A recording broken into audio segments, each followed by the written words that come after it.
దేవుని అతి పరిశుద్ధ నామానికి మహిమ కలుగును గాక. ఓ ఫర్ టుడే వాక్య సందేశాలు క్రమముగా వింటున్న మీ అందరికీ మహాదేవుడును మన రక్షకుడైన యేసుక్రీస్తు ప్రభువారి అతి శ్రేష్టమైన నామంలో లైఫ్ చర్చ్ నుంచి మీకు శుభములు తెలియపరుస్తున్నాను. ఎలా ఉన్నారు? బాగున్నారు కదూ?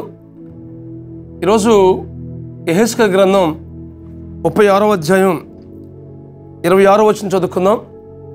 యెహెజ్కేలు గ్రంథం 36వ అధ్యాయం 26వ వచనం. నూతన హృదయము మీకు ఇచ్చెదను, నూతన స్వభావము మీకు కలుగజేసేదను. రాతి గుండె మీలో నుండి తీసివేసి మాంసపు గుండెను మీకు ఇచ్చెదను. దేవుడు యెహెజ్కేలు ప్రవక్తతో ఇశ్రాయేల్ని కరెక్షన్ చేస్తూ ఇశ్రాయేలుకు ఇస్తున్న వాగ్దానాన్ని యెహెజ్కేలు ప్రవక్త ద్వారా దేవుడు మాట్లాడుతున్న సందర్భం అది. దేవుడు ఏమంటున్నాడంటే, ఇశ్రాయేలు ప్రజలతో నువ్వు మాట్లాడే యెహెజ్కేలు ఏ విషయంలో అంటే, వారు చాలా ఆయాస్కరంగా జీవిస్తున్నారు, అన్ని జనుల ఎదుట నా నామాన్ని దోషపరుస్తున్నారు, వారి హృదయాల్లో విగ్రహాలు నింపుకున్నారు, ఎంతో ఆయాస్కరంగా జీవిస్తున్నారు నా ప్రజల్ని ఇశ్రాయేలీయులు. కాబట్టి ఆ స్థితి అంతటి నుంచి నేను విడుదల చేస్తాను వారిని అని మాట్లాడుతూ అంటున్నాడు. ఇక్కడ నూతన హృదయాన్ని మీకు ఇస్తాను, నూతన స్వభావాన్ని మీకు కలుగు చేస్తాను, రాతి గుండె మీలో నుండి తీసివేసి మాంసపు గుండెను మీకు ఇస్తాను. ఈ మాటలు ఎంతో వాగ్దానంతో కూడిన మాటలు ఇవి. దేవునికి ఆయాసకరంగా, దేవునికి అయోగ్యకరంగా, దేవుని నామాన్ని అవమానకరంగా జీవించే పరిస్థితి ఇశ్రాయేలు జీవితంలో ఉన్నాయి. తద్వారా దేవుడు ఎంతో వ్యాధులకు గురయ్యాడు. ఆ పరిస్థితి అంతటి నుంచి వారిని విడిపించడానికి యెహెజ్కేలు ప్రవక్త ద్వారా ఇశ్రాయేలు ప్రజలతో దేవుడు మాట్లాడుతున్నాడు. నూతన హృదయాన్ని మీకు ఇస్తాను. ఈ నూతన సంవత్సరంలో దేవుడు మనతో కూడా మాట్లాడుతున్నాడు.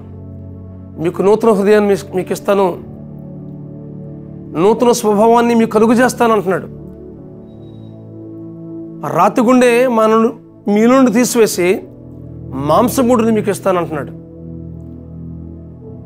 ఏ విషయంలో అయితే దేవునికి వ్యతిరేకమైన స్థితి మన జీవితంలో ఉందో, దేవుని కన్నా ఏది ఎక్కువగా ప్రేమించినా అది విగ్రహం అవుతుంది.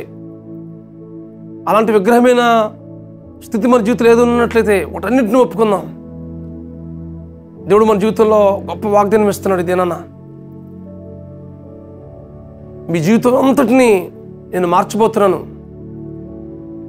మీ జీవితంలో గొప్ప కార్యాలు జరిగిస్తాను, ఈ సంవత్సరంలో మీ జీవితాన్ని నూతనపరచడానికి నేను ఆశపడుతున్నానని దేవుడు వాగ్దానం చేస్తున్నాడు. ఆయన మన పట్ల ఎంతో ఉన్నతమైన ఆలోచనలు, ఉన్నతమైన ప్రణాళికలు ఉన్నాయి. దేవుడు ఇస్తున్న ప్రతి వాగ్దానాన్ని మనం స్వతంత్రించుకోవడానికి సంపూర్ణంగా మన జీవితాన్ని సమర్పించుకున్నప్పుడు దేవుడు మన జీవితంలో గొప్ప కార్యాలు చేయడానికి ఇష్టపడుతున్నాడు. చాలాసార్లు దేవుని కన్నా మనం ఏది ఎక్కువగా ప్రేమించినా అది విగ్రహం అవుతుంది. కొన్నిసార్లు అనుకుంటాం, నేను విగ్రహాన్ని పూజించట్లేదు కదా అని అనుకుంటాం. దేవునికి ఇచ్చిన సమయాన్ని, దేవునికి ఇచ్చిన స్థానాన్ని, దేవుని కన్నా మిన్నగా ఏది ఎక్కువగా మనం ఇష్టపడినా అది విగ్రహమే. దేవుని వాక్యం మాట్లాడుతుంది. ఈ 2024 సంవత్సరంలో దేవుడు మన జీవితంలో గొప్ప కార్యాలు చేయడానికి ఆశపడుతున్నాడు.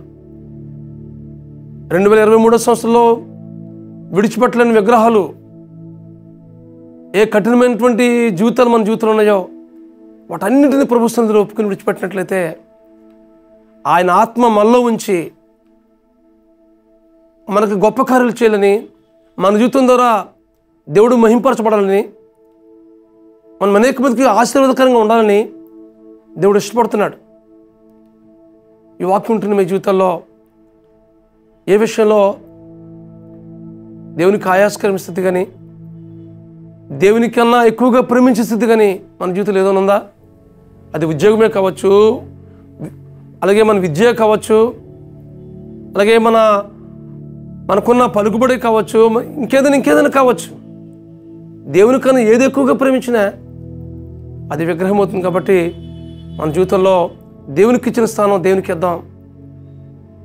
దేవునికన్నా మిన్నగా ఏది ఎక్కువగా ప్రేమించడానికి ఎంత మాత్రమే లేదు. ఆయన పూర్ణ హృదయంతో, పూర్ణ ఆత్మతో దేవుని ప్రేమించమని దేవుని వాక్యం సెలవిస్తూ ఉంది.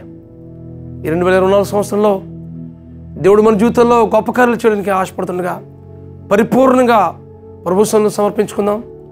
దేవుడు ఇస్తున్న ప్రతి వాగ్దానాన్ని మనం స్వతంత్రించుకుని నూతనపరచబడదాం. నూతన హృదయాన్ని, నూతన స్వభావాన్ని కలుగు చేస్తున్న దేవుడు ఇస్తున్న వాగ్దానాన్ని స్వతంత్రించుకుంటూ మన హృదయాన్ని మెత్తగా చేసుకుని దేవుడిస్తున్న ప్రతి మాటకు మనం లోబడుతూ సంపూర్ణంగా విధేయులు బ్రతుకుతూ ఆయనకి మహిమకరంగా జీవిద్దాం. అట్టి కృప పరిశుద్ధాత్మ దేవుడు మీకు అనుగ్రహించి నడిపించును గాక. ప్రార్థన చేసుకుందాం.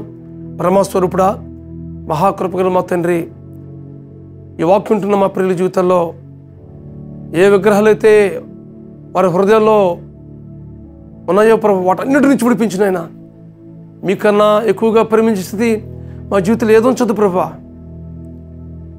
నాన్న, మెరుగైన అనుభవానికి ఈ సంవత్సరం నడిపించమని ప్రార్థిస్తున్నాను మా తండ్రి. నూతన హృదయాన్ని, నూతన స్వభావాన్ని కలుగుజేయమని ప్రార్థిస్తున్నాం ప్రభా. మాంసపు హృదయాన్ని కలుగుజేయండి నాయన. తద్వారా మీ నామాన్ని వీరి చేతుల ద్వారా మహింపొందమని బ్రతిమాలుకుంటూ మీ కృపగల హస్తానికి అప్పగించుకుంటూ ఈ సంవత్సరం అంతా ప్రభా గొప్ప ఆశీర్వాదాలతో నింపి నడిపించవలసిందిగా మనం చేస్తూ మా ప్రభువును, మీ ప్రియకుమారుడును, మా రక్షకుడునైన యేసుక్రీస్తు నామములో ప్రార్థించి పెడుకుంటున్నాం మా పరమ తండ్రి. ఆమేన్, ఆమేన్, ఆమేన్. నూతన హృదయాన్ని, నూతన స్వభావాన్ని, మాంస హృదయాన్ని మీకు కలుగుజేయట్లో పరిశుద్ధాత్మ దేవుడు మీకు సహాయం చేసి నడిపించును గాక. Amen. God bless you friends. Have a nice day.